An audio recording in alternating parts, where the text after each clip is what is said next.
Last week, we talked about the creature's stat block and helping you understand how to read that to use in your own games, but this week, we're going to talk about making your own creatures. So let's get into that.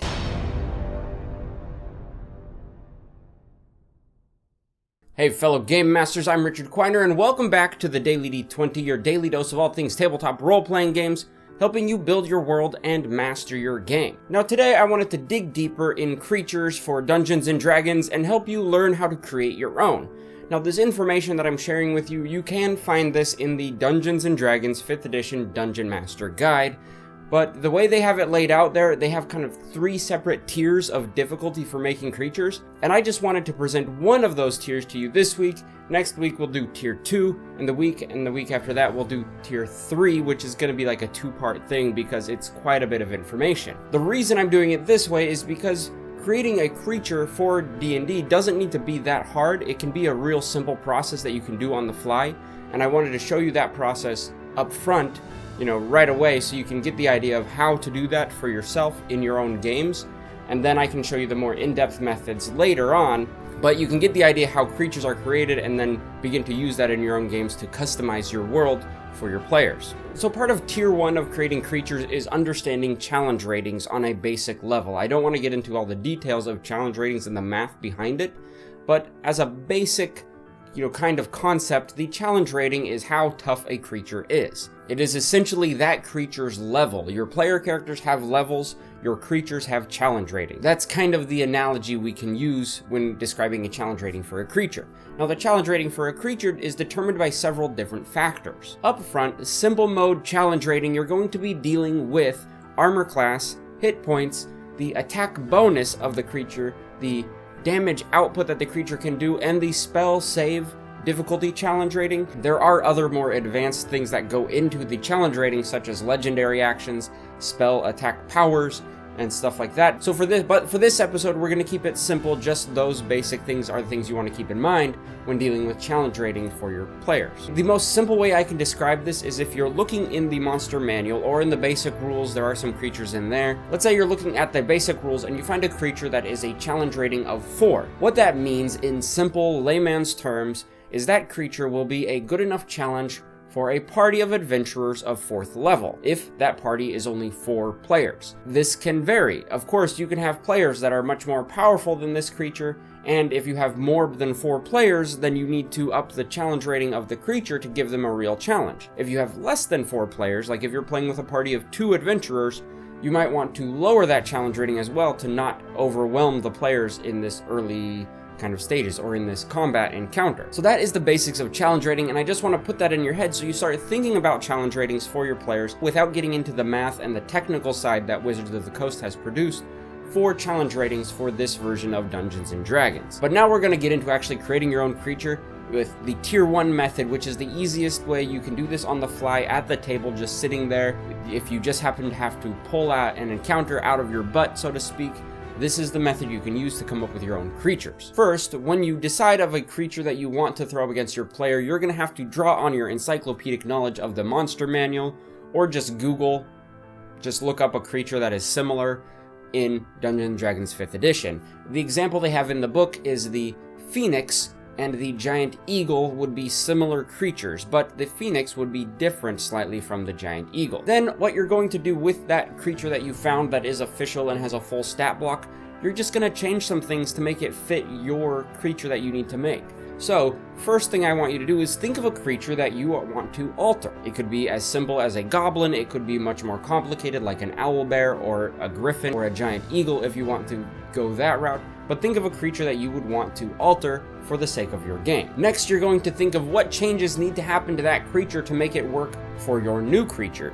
If you want to do a giant bird type creature, you will take the giant eagle, think of what changes need to happen. If you have a goblin and you want it to be a little stronger or a little tougher, you need to think of the changes that goblin needs to make to be a stronger goblin. Some upfront changes that you can do that don't really affect the difficulty or the challenge rating of that creature are things like language or different senses. It might be able to see different things or smell different things, or even appearance. You can change the appearance of your creature without really changing the challenge rating of it up front. But when you get into the combat related things such as armor and weaponry and attacks and spells, that's when you need to start being a little more careful to not throw too much at your players at the same time.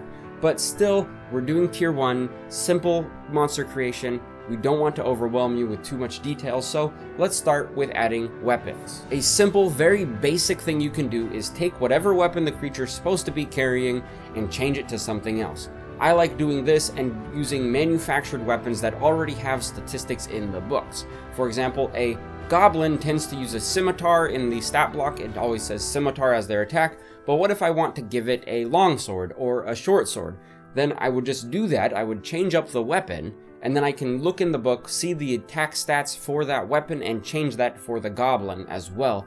That way the goblin might be able to do a little more damage, they might be a little more clumsy if they decide to use something like a glaive or something larger. That is a larger weapon, they might be a little clumsier with it, have to roll at disadvantage, but you can see the stats and how that would affect the goblin creature just by changing the weapon. If you've been following along with the challenge ratings, then you'll have picked up that yes, if you change the damage output of the weapon, you will be changing the challenge rating of the creature, but for now, don't worry about that, we're just making a new creature. The next thing that is easy to do and a simple change you can make to your creature is just change their armor. If it's a creature that normally doesn't wear armor or wears cloth armor, maybe give them some chainmail, give them some plate mail, make them harder to hit.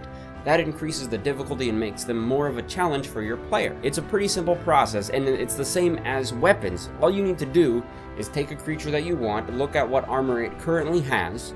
For example, the goblin might have just no armor or cloth armor or a leather armor. You can look in the player handbook at the equipment section, pick out a new armor that you might want to put on it. Like I would like to see a goblin in full plate armor, and that will change the armor class of that goblin. If you want to add a shield, that will also increase the armor class of that goblin as well. If you remove a shield, because maybe you have a hobgoblin or something that uses a shield normally, and you remove that to give them a new weapon, your armor class will decrease, but it's for the sake of your story and the character or the creature you're creating, so don't hold back when it comes to changing your creature around. You want to make something that fits for your story first and foremost. When you're changing out weapons and armor, the thing I want you to think about, even at this simple tier, is you don't want to use the same exact stats for the goblin with the scimitar and leather armor as you would with a goblin with plate armor and a glaive or halberd. You need to keep in mind the stat changes that come into play and actually use that in the combat. What good is it to give your goblin more armor or a stronger weapon if you're not going to use that in the game that you are playing? You want to keep that in mind, so even if you're on the fly, might be the more difficult thing to do for new DMs, is to make these changes on the fly and then incorporate those changes into that character so you can actually use them with your players. I struggle with this still, and I did struggle with it back early days when I started changing these creatures around. When you're doing things quickly, you kind of forget about it, but put that in your head early on. Right now, like if you're changing the armor, that's going to change how this creature plays. If you're changing the weapon, that's going to change things up a little bit as well. So don't forget that. That's why I said that like 4 times right now. The last thing I want to mention about changing creatures is another alteration you can do, and that is give your creature a special trait. The special trait doesn't have to be something combat related, but it can be combat related if you would like. For the Phoenix example, the special trait was fire resistance.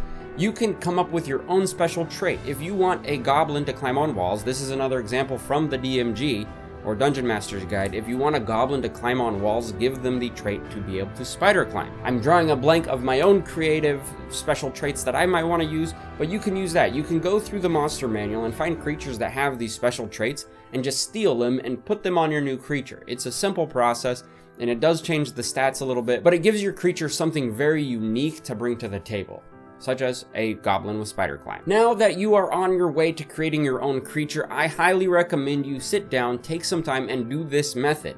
Take your monster manual or basic rules if that's what you have, find a creature you want to change, and just change it. Do the math, change the armor class of it, change the hit points of it, change the attack damage output of it, give it some changes, and make it your own creature. Give it a new name.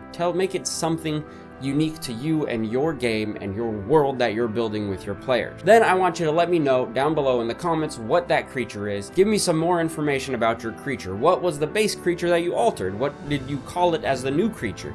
What did you change to make it your new creature? Let me know that in the comments below. If you've liked this video, I invite you to hit the like button and of course subscribe to the channel. Hit the bell icon so you get notified when I upload new videos just like this every day. And of course, fellow Game Masters, I'm Richard Quiner.